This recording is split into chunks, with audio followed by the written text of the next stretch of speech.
You know, life has this strange way of testing how badly we want something. It will hand you comfort, distractions, and excuses just to see if you'll trade your future for them. And most people do. They don't fail because they lack ability. They fail because they treat their dreams like a hobby, not a responsibility.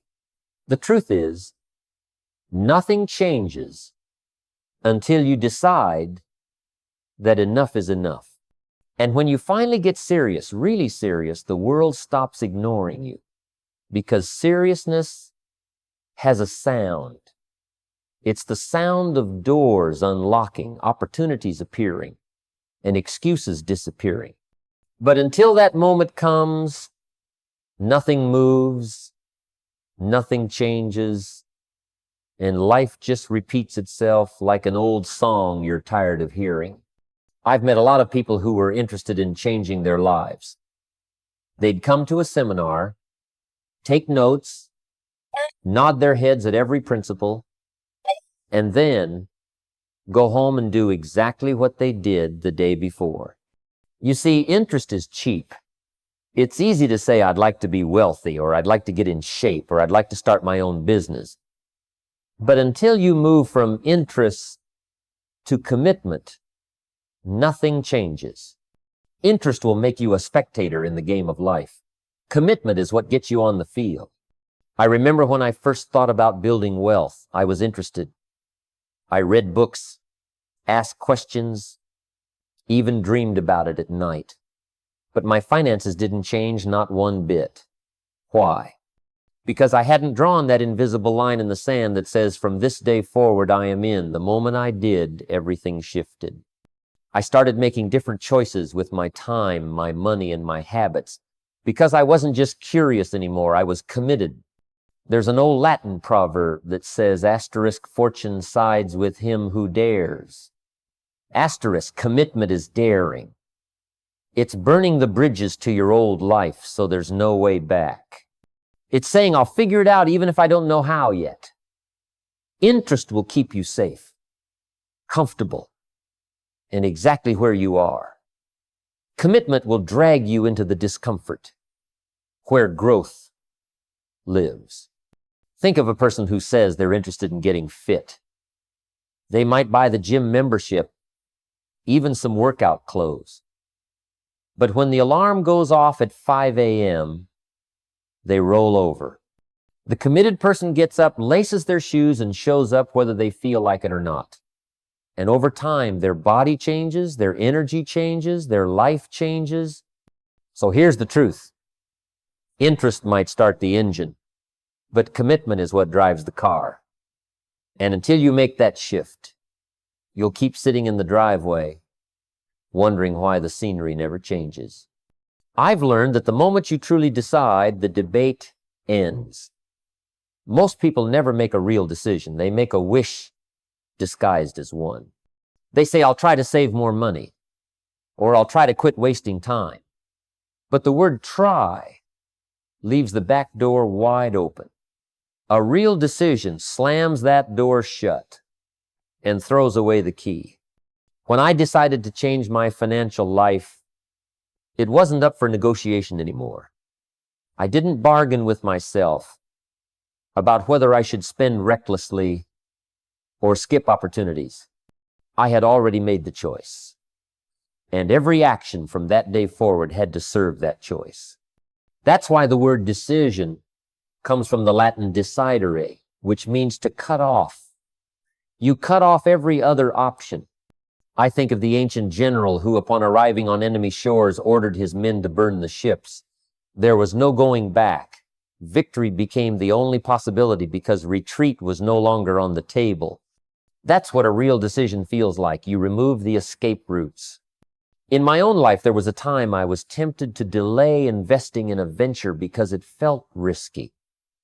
The old me would have debated it for weeks, gathering excuses and comfort. But I remembered the decision I had made years earlier to never miss a genuine opportunity for growth. That prior decision made the new choice simple, no second guessing. No committee meetings in my head.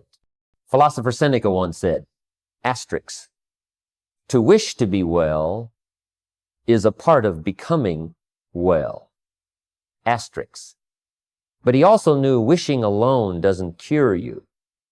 You have to decide to act, and then act without hesitation. A real decision is like planting a flag in the ground and saying, this is where I stand, there is no retreat.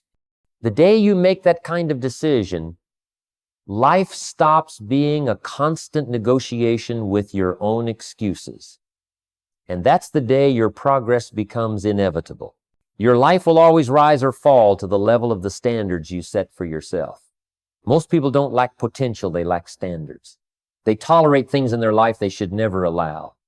They say they want wealth, health, and success, but their daily habits speak another language.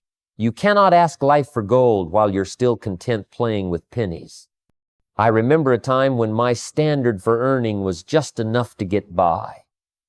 I thought I was being practical, but the truth is, I was setting the ceiling for my own future. The day I decided to raise that standard, everything changed. I stopped accepting the bare minimum from myself. I wouldn't go to bed without having read something to sharpen my mind. I wouldn't let a day pass without making a meaningful call to grow my business. When you raise the bar, you force yourself to grow into it. Aristotle once said, asterisk, we are what we repeatedly do. Excellence, then, is not an act, but a habit. Asterisk. And habits are born from standards. If your standard is to show up early, prepared, and ready, you'll find doors opening that never appear to those who stroll in late and unready. Think of a building's foundation. If it's built for one story, you can't just stack 10 stories on top. You need to lay a foundation for what you want, not for what you're willing to settle for. That's what standards do. Hope has its place. It can inspire you, keep your spirit alive, and paint a vision of what's possible. But hope alone will never build you a business, strengthen your health, or create the wealth you dream about. You can't deposit hope into the bank, and you can't eat it for dinner. It's discipline that takes what hope imagines and turns it into reality. Without discipline, hope is just a wish in disguise. I remember years ago sitting in a small apartment with big dreams but no results. I would daydream about a better life, but my actions didn't match my aspirations. Then one day, I realized that the bridge between where I was and where I wanted to be was paved with disciplined daily effort. The moment I committed to doing the work, even when I didn't feel like it, was the moment progress began. Marcus Aurelius once wrote, asterisk, you have power over your mind, not outside events. Realize this, and you will find strength. Asterisk, discipline is the act of taking that power over your mind and directing it toward consistent, deliberate action. You don't get fit by going to the gym when you're inspired. You get fit by going whether you're inspired or not. You don't build wealth by saving when it's convenient. You save because it's part of the plan, regardless of circumstances. Discipline creates reliability. It makes your results predictable. A farmer doesn't plant seeds and then just hope for the best. He waters them, protects them, and works the soil. And when the season is right, the harvest comes. I've met countless people who hope for a breakthrough but refuse to develop the discipline to earn it. They wanted the trophy without the training, the payday without the grind. That's not how life works. The day you marry your hope to discipline is the day you stop gambling with your future and start building it brick by brick. Hope can give you the vision, but discipline is the architect, the builder, and the guard that protects it until it stands firm. And until you understand that, the dream will always stay just out of reach. Time is the one resource you can never replenish. You can lose money and earn it back, lose possessions and replace them, but once a day is gone, it's gone forever. And here's the quiet danger. Casual living doesn't steal your life all at once. It steals it one unnoticed moment at a time. You wake up one morning and realize that years have passed, yet the life you imagined is still sitting on the shelf, untouched. I remember a season in my life when I treated time as if it were unlimited. I thought opportunities would always be there, that I could get serious later. But later doesn't come by appointment. It sneaks up when your energy's lower, your chances fewer, and your excuses stronger. That's when I learned a truth that shook me. The clock is always running, whether you're paying attention or not. Seneca once wrote, asterisk, "It's not that we have a short time to live, but that we waste much of it." Asterisk. The danger isn't just in what you do, it's in what you fail to do while the hours slip away unnoticed. Casual living is saying, I'll start tomorrow one too many times until you run out of tomorrows. I've met people who wonder why nothing changes year after year, yet their days are filled with unplanned hours, idle conversations, and distractions they call taking it easy. There's nothing wrong with rest, but there's everything wrong with drifting. Rest is recovery. Drifting is decay. Think about it like compound interest. Every intentional hour you invest pays you back, not just once, but over and over. And every wasted hour is a debt you can't repay. You either invest your time toward the life you want, or you casually spend it on the life you never planned for. The truth is, the silent cost of casual living is not just lost time, it's lost potential, lost growth, lost wealth, and lost impact. You can't stop the clock, but you can stop living casually. Because once you take time seriously, everything else in your life starts to take shape with it. Your environment is like the soil you plant your life in, rich and nourishing, or dry and toxic. You can have the best seeds of ambition, the sharpest plans, and the clearest goals, but if you plant them in poor soil, they won't grow. I've seen people with enormous talent fail simply because they were surrounded by influences that drained their drive instead of feeding it. In my early years, I learned that I could not outwork a toxic environment for long. I'd come home from a day of big dreams and bold plans, only to spend the evening with people who laughed at ambition, ridiculed self-discipline, and made comfort the highest virtue. At first, I thought I could resist it, keep my vision alive in the middle of it, but over time, their small thinking chipped away at my big goals. That's when I understood. You don't just live in your environment lives in you. If there's one thing I hope you take away from everything I've said, it's this.